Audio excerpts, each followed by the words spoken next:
The first step in crafting the life you want is to get rid of everything you don't. Peter Walsh. Hey everybody, it's Kate. In the spirit of our theme this month, Back to Simple, here are 10 money tips to transform your finances. Number 1. Forever, my number 1 tip will be to live below your means.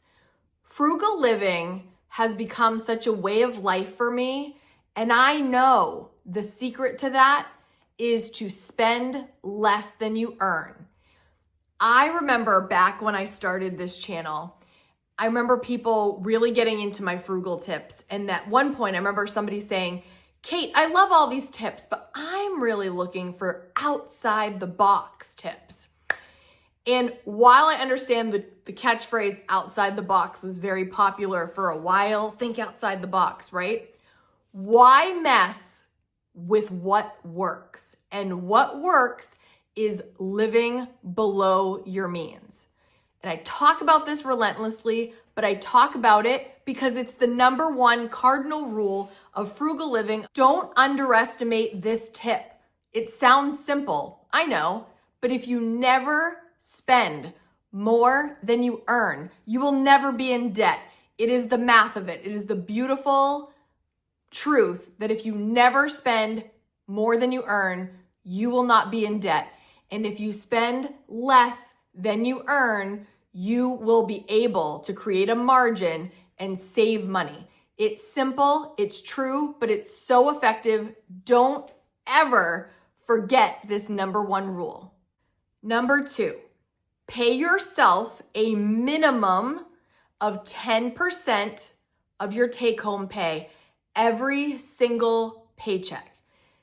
If you are getting serious about transforming your finances, you must take the savings concept more seriously, okay? So let's start with a minimum of 10%. So if you earn $1,500 per paycheck, no, you didn't. No, you didn't. 150 is automatically, if you can automatically just draft that right to your savings, great. Or if you've got to move it, whatever you got to do, $150.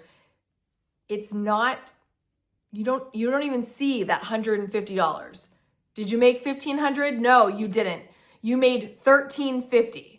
If you truly want to transform your finances, you have to learn the art of treating your savings like a bill. You prioritize it. It is not at the bottom of the barrel anymore. And what's left over, I guess I'll put that in savings. What's left at that point? Nothing.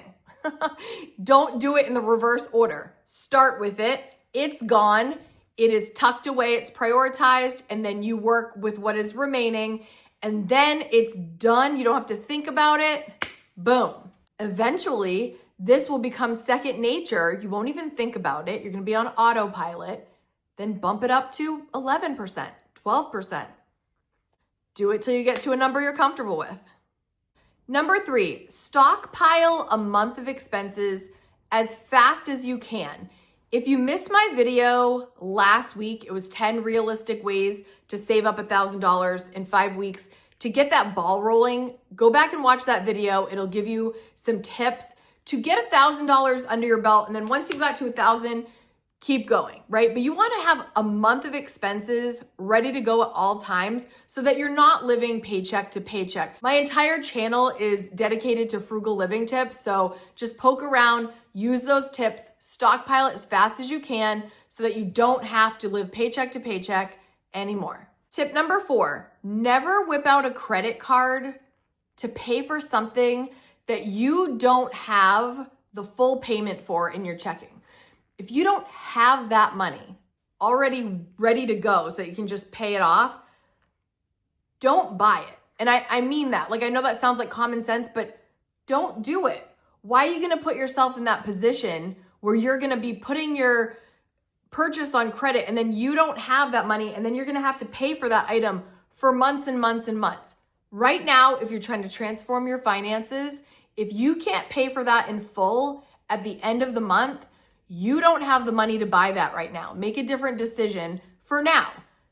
Save up, and then when you do, make that purchase. But don't start accumulating debt and using that credit card if you can't pay for it in full. It's just a policy I have. It's been very helpful. Number 5, choose wisely who you spend most of your time with.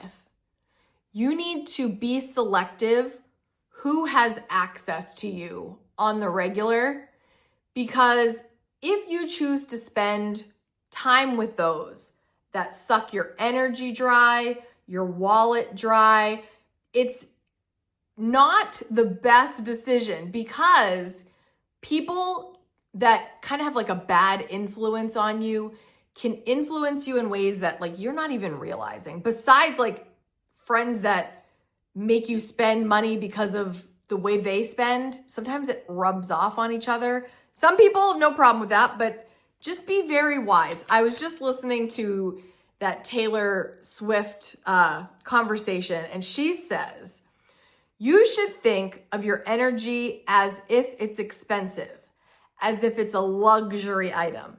Not everyone can afford it. And what I think she was trying to share in that moment is saying that not everyone gets access to you just because they want it. And I'm not trying to make you like elite and, but seriously, your time is precious.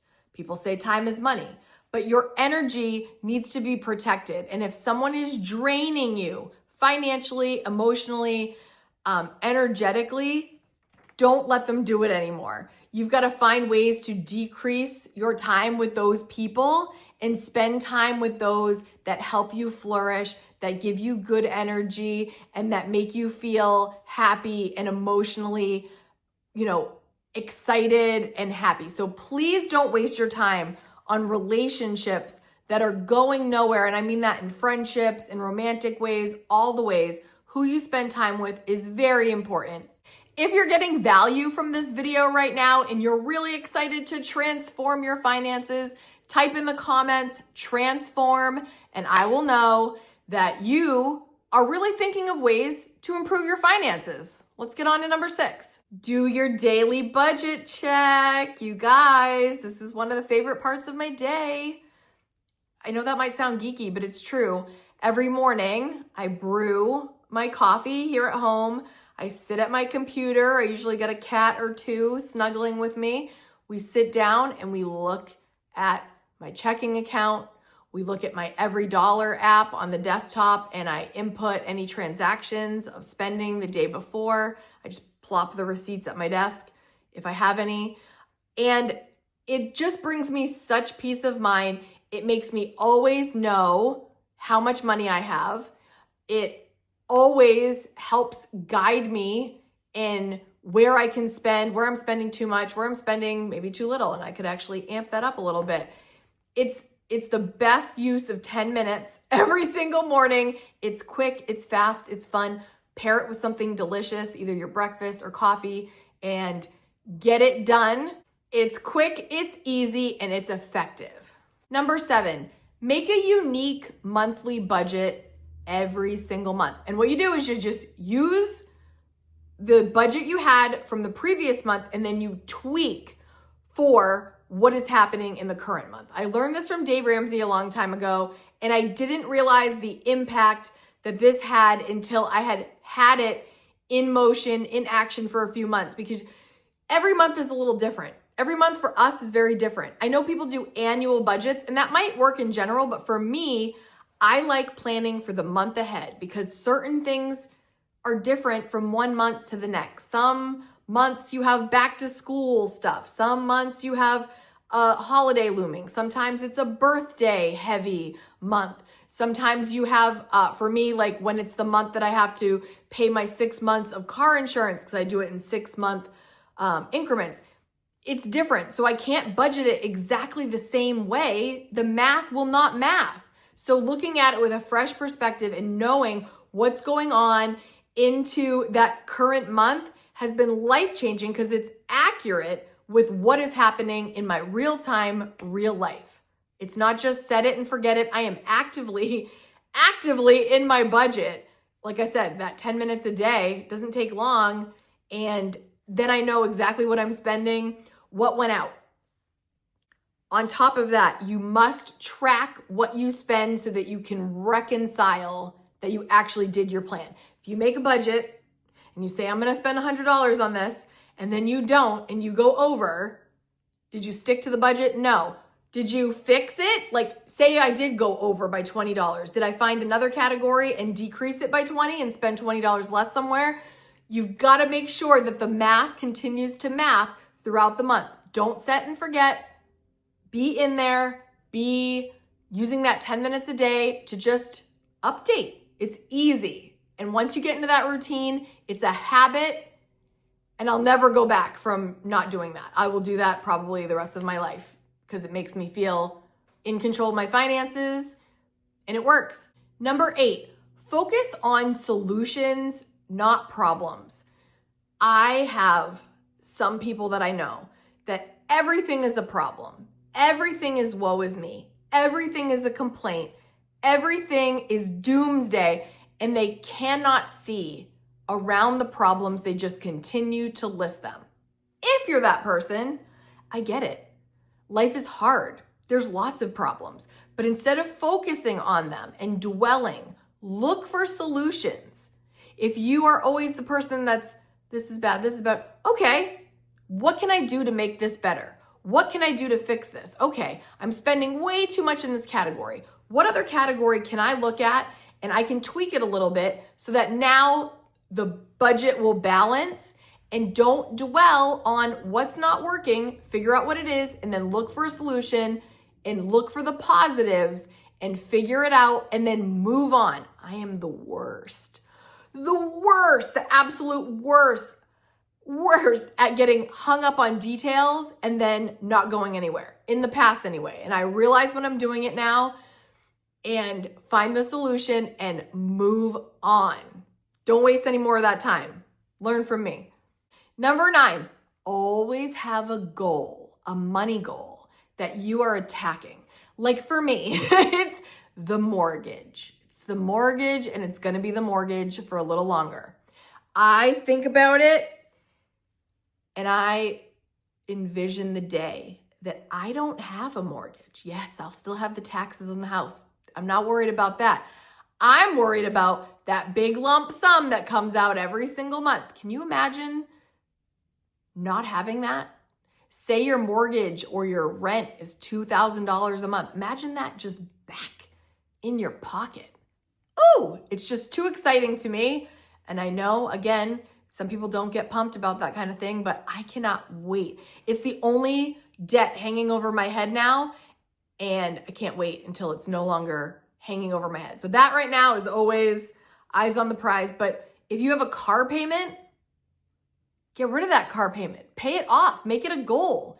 Make it a game. Do whatever you got to do. That money, say your car payments right now. Oh my gosh. I remember back when I had a car payment, I think it was like $300 a month or something. Now I hear they're like really high. Obviously depending on what you get, but I don't want that. So imagine, say you have a car payment of $300 to $500. Imagine that in your pocket every single month. I don't know, that gets me excited, but say it's something more exciting. A vacation. It's something else that you were really looking forward to. Maybe it's concert tickets to your favorite artist. There's so many things, right, that people look forward to. Have a goal and keep it on your mind so that when you're trying to make decisions, like we were talking about at the beginning, the first quote of this video says, the first step in crafting the life you want is to get rid of everything you don't. So don't waste your money and your time on things that don't really excite you. Keep your eyes on the prize and go after that thing that you want the most, because that's what's going to get you out of bed and be like, let's do this. Number 10, avoid debt at all costs. You guys, you can't get out of a hole that you keep digging yourself, okay? So don't do it anymore. Don't be using credit cards for things you can't afford right now. And don't be looking for ways to keep borrowing when you don't have it right now. Avoiding debt is going to get you where you want so much faster. A lot of us are going to have a mortgage, right? And if your mortgage is under 5%, now this sounds strange coming from me because mine is under 5%, but I don't care. That's like my big goal. But if you have interest that is over 5%, that's an emergency. You don't want to be paying that interest. If it's over 5%, attack.